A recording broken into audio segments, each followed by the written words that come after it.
ከአንድ እስከ 30 የበዓላትን ቀን በመደርደር ኢትዮጵያን ሽባ በማድረግ የኢትዮጵያን ጉስቁልናና ውድቀት ካፋጠኑ ሀገራት አንዱ ይህ በምስሉ ላይ የምታዩት ሰው ለረጅም ዓመታት በአክሱም ሙስሊሞች ላይ ግፍና በደል ጭቆናን ሲያስፈጽም የነበረ ወደፋ መርሃ በሚባል ይታወቃል።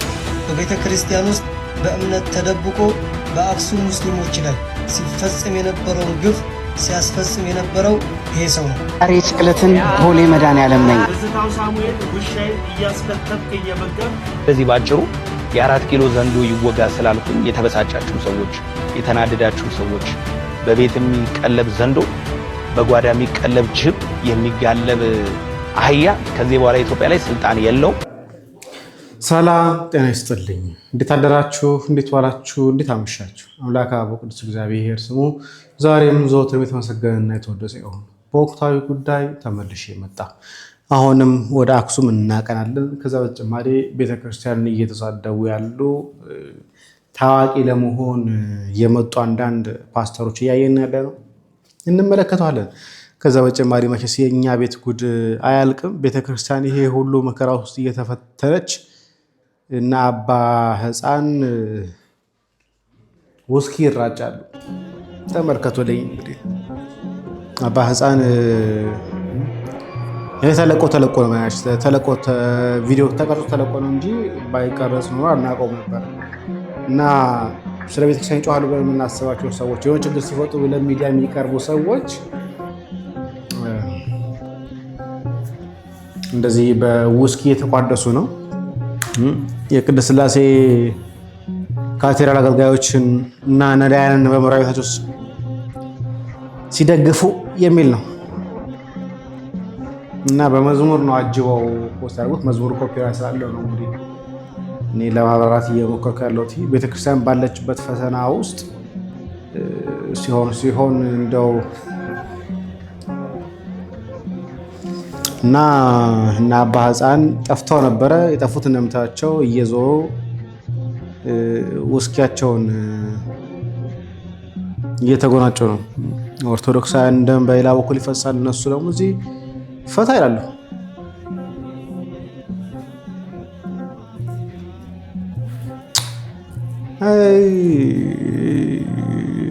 ኦርቶዶክሳውያን ተቃጠሉ ተብለናል። በነገራችን ላይ ተቃጠሉ የተባለን ፍጥረቶች ሰው አይወጣላቸው የተባለ ጭምር እየመሰለኝ ናቸው። ከቁልቢ ቤተክርስቲያን ጋር ተገናኘ አዳዲስ መረጃዎች እየወጡ ያሉት ለቁልቢ ቤተክርስቲያን ገቢ ማሰባሰቢያ እየታሰበ እንደሆነና ከውሳኔ እንደተደረሰ ሰምቻለሁ። ይስተካከለ ለማጣሱ ነው። ያ ጊዜ እንግዲህ እንሰራበታለን። እኔ መጋበዛቸው አይደለም የተቃወምኩ ያለሁት ነው ቢሆን ግን ውስኪ መራጨቱ አሁን ቤተክርስቲያን ባለችበት ሁኔታ ላይ ውስኪ የምንራጭበት ጊዜ ነው ወይ? ኦርቶዶክሳዊ ላይ እየደረሰ ያለው መከራ ዝም ብሎ የሚያልፉ አባቶች ይሄ ካሜራ ስላገኘው እንጂ ከካሜራ አስተባባው እንዲያደርጉ የሚችሉትን መዝናናት እንግዲህ መድኃኔዓለም ክርስቶስ ይወቅ። እስቲ ሌሎች ደግሞ ቤተክርስቲያን የሚሳደቡት አካላት ደግሞ እስቲ እንመለከታቸው። እስቲ ከአንድ እስከ 30 የበዓላትን ቀን በመደርደር ኢትዮጵያን ሽባ በማድረግ የኢትዮጵያን ጉስቁልናና ውድቀት ካፋጠኑ ሀገራት አንዱ ግብጽ ናት። ስለዚህ እኔ ከ4 ኪሎ ዘንዶ አልፌ የኢትዮጵያን ዘንዶ ገና ወጋለሁ። እሱም ብቻ አይደለም፣ ገና የግብጽን ዘንዶ ወጋለሁ። ኢትዮጵያ እንዳታድግ፣ ኢትዮጵያ እንዳትበለጽግ፣ ኢትዮጵያ እንዳያልፍላት በተለያየ አይነት መንገድና ሴራ ኢትዮጵያ ላይ የሚሰራውን ገና የሚቀለበውን ዘንዶ ገና እግዚአብሔር ይወጋዋል፣ እግዚአብሔር ገና ያዋርደዋል። ስለዚህ ባጭሩ የ4 ኪሎ ዘንዶ ይወጋ ስላልኩኝ የተበሳጫችሁ ሰዎች፣ የተናደዳችሁ ሰዎች፣ ኢትዮጵያን የያዘ ኢትዮጵያን ያንጎታኮተ ኢትዮጵያን የደም ምድር አኬልዳማ ያደረገው መንፈስ ይወጋ ብዬ በእግዚአብሔር መንፈስ ተሞልቼ ትንቢት ስናገር የተበሳጫችሁና ያዘናችሁ ሰዎች እንግዲህ እኔ ምንም ማድረግ አልችልም። ከዚህ በኋላ ኢትዮጵያ ላይ ምንም አይነት 4 ኪሎ የሚለው መቼስ ጠቅላይ ሚኒስትሩ እንዳልሆነ እናውቃለን። 4 ኪሎ እያለው ቤተ ክህነቱን ማለት ነው።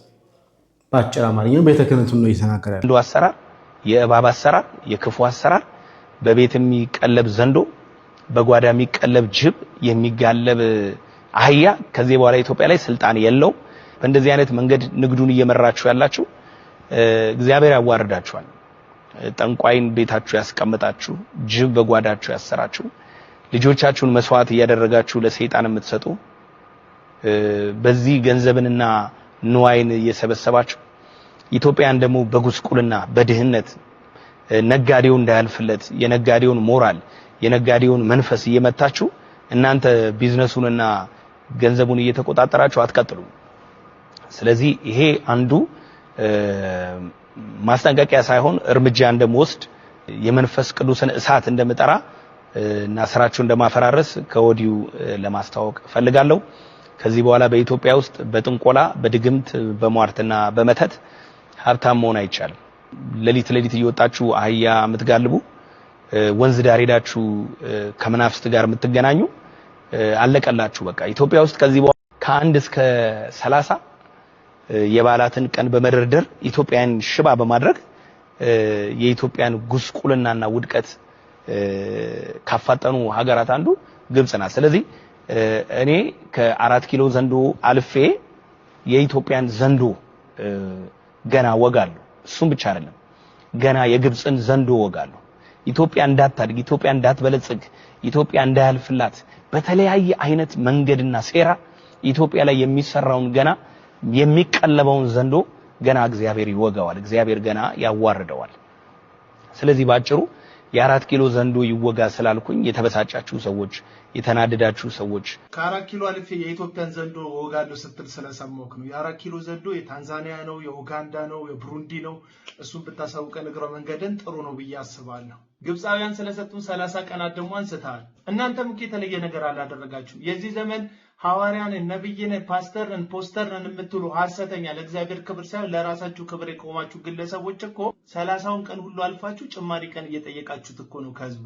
አንዱ ሰኞ ሌላው ማክሰኞ ሌላው ደግሞ ሮብና አርብ ቅዳሜ እሑድ ሁሉ አይቀርም እኮ ፕሮግራሞቻችሁ። አንዱን ቀን የፈውስ ፕሮግራም ትላላችሁ። የሚፈወሰው ግን የህዝቡ ህመም ቁስልና በሽታ ሳይሆን በድህነት ምክንያት የገረጣና የነጣ የእናንተ ኪስ ከህዝብ በሚገኝ ገንዘብ ይፈወሳል። አንዱን ቀን የተአምራት የድንቅ ቀን ትሉታላችሁ። ተአምር የሚደረገው ግን በእናንተው ኪስና አካውንት ላይ ነው እንጂ በህዝቡ ላይ ምንም ተአምር ሲደረግ አላየንም። አፍዛ ደንግዛችሁ በእርግጥ ህዝቡን እየተዘረፈም እንዳልተዘረፈ እንዲሰማውና እናንተ የተቀባችሁ እንደሆነ እንዲያስብ አድርጎታል። እሱም ደግሞ ለእናንተ ብቻ ነው የጠቀማችሁ።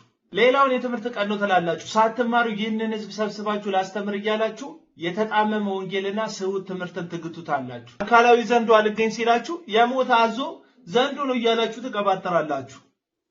ፓስተር ዶጮ እያጠመቀ ይሄ ዘንዶ ይሄ አዞ መጥቶ የፓስተሩን እግር ያዘ። የኢትዮጵያን ህዝብ በተለይ ደግሞ ፕሮቴስታንቱን እጅግ በጣም በመቀለብ የተቸገረው እናንተ የምትሉትን ዘንዶ ሳይሆን በቀኝ የማታውቁትን ሐሰተኛ አስተማሪዎች፣ ሐዋርያት፣ ነቢያቶች ተብዮችን ነው እንጂ ዘንዶ ለምትሉት ጉዳይ የኢትዮጵያ እናቶች፣ አባቶች፣ ህፃናት ጸሎት ይበቃል።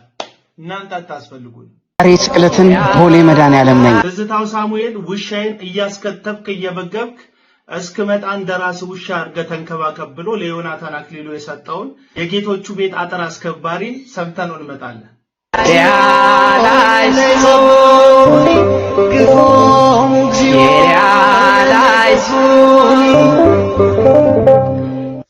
መንፈሳዊ አስለቃሽ አትሁን። በፊት በሀገራችን ባህል አንድ ሰው ሐዘን ሲገጥመው ተከፍሏቸው የሚያለቅሱ ጋር ሄድና ይከፍላቸዋል። የተከፈላቸውም አልቅሰው ያስለቅሳሉ። ስለዛ በሁለት ማሊያ መጫወት አይቻልም። አንተ አሁን የወንጌል አማኝ ነኝ ትላለህ። ነገር ግን እነሱ ደግሞ የወንጌል አማኞችን መናፍቃን፣ አራሙጫ፣ መጤ፣ በሰልባጅ የገባ እየተባለ እንደ ውሻ ነው የምትታየው። ስለዛ እዛ ስፍራ ላይ መሄዱ ምን ማለት ነው? የወንጌል አማኝ ከሆንክ አንተ አሁን ትላንትና አርብ ዕለት እኮ የሚገርም ኢትዮጵያ ውስጥ በተለይ አዲስ አበባ ብዙ የወንጌል አማኞች ቤተክርስቲያን ፕሮግራም ነበር፣ መርሃ ግብር ነበረ የክርስቶስን ሞትና ትንሣኤ የሚታሰብበት። አንተ ግን ልብ ፈቅዶ እዛ ስፍራ ላይ ሄድክ። ይሄ ሰንበሌጥነት ይባላል። ወዲምለጥ። ስለዛ ይሄ ትክክል አይደለም። መቻል ሁለተኛው ጌታ ክትባትን አሳልፎብሃል መሰለኝ። በማይመስል ነገር እየጮክ ነው። ቀጥሎ ደግሞ ይሄን ቪዲዮ እንወስኪ ዘንባባዬ ልጄ እንደ ሕፃናቱ ሆሳና ልበለው ሰግጄ በፊቱ ምንም ባዶ ብሆን እውቀት ቢጎለኝ ለስሙ አንተ ሲሆን ልክ ለሌላው ሲሆን ስህተት የሚሆን ምንም ነገር እዚህ ምድር ላይ የለም። አንተ እያደረከው ሌላውን አታድርጉ ማለት አትችልም። እሱ እኮ እንደ ውሻ እንደ መናፍቅ እንደ ሌላ ነገር ይቆጥረዋል ያልካቸው ሰዎች የሚያደርጉትን የዘንባባ መስቀል አድርገ መዘመርህ አንተም ራስህ አልሳካልህ ብሎ እንጂ አድርባይና ወላዋይ መሆንን ማሳያ ነው ማለት ነው። ባንተ ሎጂክ ሲኬድ አንዳንድ ጊዜ አንዳንድ ሰዎች መናገር ማችሉባቸው ርዕሶች አሏችሁ። እየተቀባበሉ የሚመግቡክ ጌቶች ክትባትህን ካሳለፉብህ እንዲያስከትቡ ያው በመቻል ቋንቋ አዋራቸው። ከዛ ባለፈ አንተ ለዚህ ምክር ብቁ አይደለም ልል ነው። ይመቻችሁ። እናመሰግናለን ወንድማችን አቤል አቡነ። እንግዲህ አንዱ ተሻለ ያያችሁት ከኦርቶዶክስ ራስ የማይወርድ በምንፍቅና እና በዝሙት ከቤተክርስቲያን የተባረረ የሚመስለኝ ሰው ነው። ይህ ሰው በዓላት በመጡ ቁጥር ላይ ሁሌ ከፊት መጥቶ የኦርቶዶክስ በዓላትን የሚያስተዋውቅ ሰው ነው። በቃ ምንም በዓል ያልፈው እንዳያችሁት ዘንባባ ጭምር መጥቶ ያ ሰው ግን በሄደው ቤተክርስቲያን ሲገኝ ግን ይናደዳል። ከኔ ውጭ ለምንድን ነው ቤተክርስቲያን የምታስተዋውቋት አይነት ጨዋታ የሚጫወተው። ቅድም ያየነው ግን ቤተ ክህነትን ቀጥታ አህያ ጋላቢዎች፣ ጅብ ጋላቢዎች ጭምር ብሎ ሲናገር ነበረ። ግን ያው ቤተ ክህነት ላይ ውስኪ እየተራጩ እየተገባበዙ ስለሆነ they don't care። ወደ እስልምናው እንምጣ። ታዲያ እስልምናው ላይ ብዙ አይነት ተረቶች መጥተዋል። መለስ ዜናዊ የሚጠይቀው ሰው የለም አሁን ላይ በአካል አታገኙትም ነው ብሎ መሰለኝ አንደኛው ሰው እንዲህ አለ። የቀድሞ ጠቅላይ ሚኒስትር አቶ መለስ ዜናዊ በአንድ ወቅት አንድ ጋዜጠኛ አዲስ አበባ ውስጥ ከሚገባ በላይ መስጊዶችን በየመንደሩ እየተሰሩ ናቸው፣ ይሄ ነገር ወዴት እየሄደ ነው ብሎ ጠየቀው። የአቶ መለስ መልስ መሬቱ እኮ የሙስሊሞች ናት፣ የትም ቦታ ሆኖ ተሰባስበው ይሰግዳሉ። አሁን እዚሁ እኛ ያለንበት ቢሮ የሶላት ሰዓት ከደረሰ ተሰባስበው እዚህም ይሰግዳሉ። ምክንያቱም ከውሃ ውጭ ሌላ የሚያስፈልጋቸው ነገር ያለ አይመስለኝም። ለምን ጸሎት አደረጉ ከሆነ ሌላ ጥያቄ ነው ብሎ መልሶለታል። ስለዚህ ሙስሊሞች ተሰባስበው ለመስገድ ከማንም ፍቃድ አይጠይቁም፣ ሊጠይቁም አይገባም። በሰሞኑ ኢትዮጵያ ውስጥ ሙስሊም ወንድሞቻችን ላይ እየተፈጸመ ያለው ግድያም ሆነ አግባብ የሌለው ስርዓት የሌለው መስጊዶችን የማፍረስ ዘመቻ አጥብቄ ይቃወማለሁ። ለሞቱት ወንድሞቻችን ፈጣሪ ነፍሳቸውን ይማርልን፣ አላህ ይርሐማቸው ለማለት ወዳለሁ። አይዟችሁ፣ ይሄንንም ጊዜ ያልፋል፣ የማያልፍ የለም። ወይ ነው መለስ ዜናዊ እንደዛ እንደማይል እናውቀዋለን። የመለስን ጸባይ፣ መለስ ለሃይማኖት ያለውን ነገር፣ መለስ አክሱም ጋር ያለውን ነገር እናውቀዋለን። በግልጽ የምናውቀው ነገር ነው። ግን አሁን የሚጠይቅ የለም። በቃ ታሪክ እንደፈለገው ማዛባት ያው የምናውቀው ነው። በእነሱ ታሪክ እንደፈለገው መቀላቀል እንደፈለገው መቀያየጥ ልምዳቸው ነው። ያን ልምዳቸው ተጠቅሞ ደግሞ መለስን እንዲህ አድርገውታል። ሌላኛው እንግዲህ ንውረድ ላይ ወርደውበታል። በተመሳሳይ ጽሁፍ በተመሳሳይ የተረካ መንገድ እንዲህ አይነት ነገር እያቀረቡ ያሉት። ሰላም አለይኩም ወራህመቱላሂ ወበረካቱ። ንብረእድ ጎደፋ መርሃ ማን ነው? ይህ በምስሉ ላይ የምታዩት ሰው ለረጅም ዓመታት በአክሱም ሙስሊሞች ላይ ግፍና በደል ጭቆናን ሲያስፈጽም የነበረ የወንበዴዎችና የጨቋኞች መሪ ኃላፊ የሆነ ሰው ነው። ይህ ሰው ኢንስፔክተሮችን፣ የህግ አካላቶችን፣ የትምህርት ቤት ርዕሰ መምህሮችን በመጠቀም በሙስሊሞች ላይ ከፍተኛ ጫና ሲያሳድርና ሙስሊሞች ከሀገር መልቀቅ አለባቸው፣ ይደብደቡ፣ ይዘረፉ፣ ይጨፍጨፉ ያለ ትዕዛዝ የሚያስተላልፍ ዋናው የሙስሊሞች ጠላት የሆነው በእምነቱ የተደበቀ አካል ነው። ሁላችሁም ልታውቁት ይገባል። ሸር ዲዊት እያደረጋችሁ ይህንን ቪዲዮ እንደዚህ አይነት ጨቋኝና በዳይ የሆኑ አካላቶችን በእምነታቸው ተደብቀው የራሳቸውን ጥቅምና የራሳቸውን ፍላጎት የሚያግበሰብሱ ሰዎችን ፎቶ እያመጣን እንለጥፋለን ማለት ነው። አይተሃል ወይ ቢባል ምንም ያየው ነገር የለም። ግን የሆኑ አካላት በቴሌግራም ይሁን በዋትስአፕ ተጻጽፈው የሚሰጧቸውን ነገሮች ግን ያነባሉ። ይሄም ደግሞ ጭንቅላት ተገኝቷል። ይሄ ግለሰብ ንብረእድ ጎደፋ መርሃ በሚባል ይታወቃል። በቤተ ክርስቲያን ውስጥ በእምነት ተደብቆ በአክሱም ሙስሊሞች ላይ ሲፈጽም የነበረውን ግፍ ሲያስፈጽም የነበረው ይሄ ሰው ነው። ትምህርት ቤት ላይ የትምህርት ቤት ርዕሰ መምህሮችን ገንዘብ በመክፈል ሙስሊሞች እንዳይማሩ ሲያስደርግ የነበረው ይሄ ነው። የጸጥታ አካላቶችን በማደራጀት ሙስሊሞችን እንዲገርፉ፣ እንዲቀጠቅጡ፣ እንዲገሉም ጭምር ትዕዛዝ ሲሰጥ የነበረው ይሄ ነው። እንደዚህ አይነት ሰዎች በሁሉም ቦታ አሉ። ልንጠነቀቃቸው ይገባል።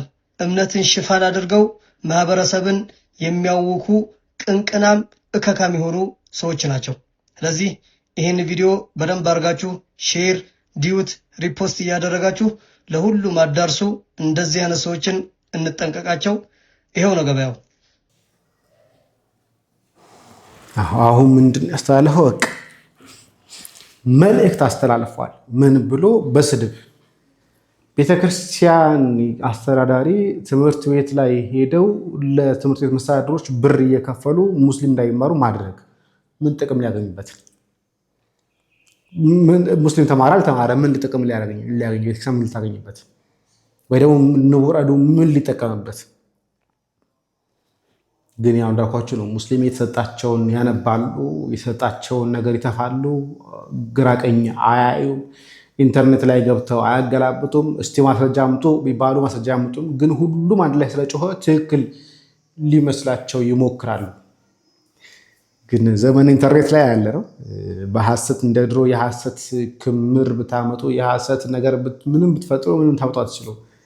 እና ፕሊስ ከዚህ አይነት ድንቁርና እንድትላቀቁ እግዚአብሔር አምላካችን ይርዳችሁ። ይህ ክፍል እዚህ ያላበቃ፣ ሌሎች ክፍሎች ነበሩ፣ ግን ብዙም እየታየ ስላልሆነ መድከሙን ስላልፈለኩት ነው። እግዚአብሔር ይስጥልኝ። ቸር ቆዩ።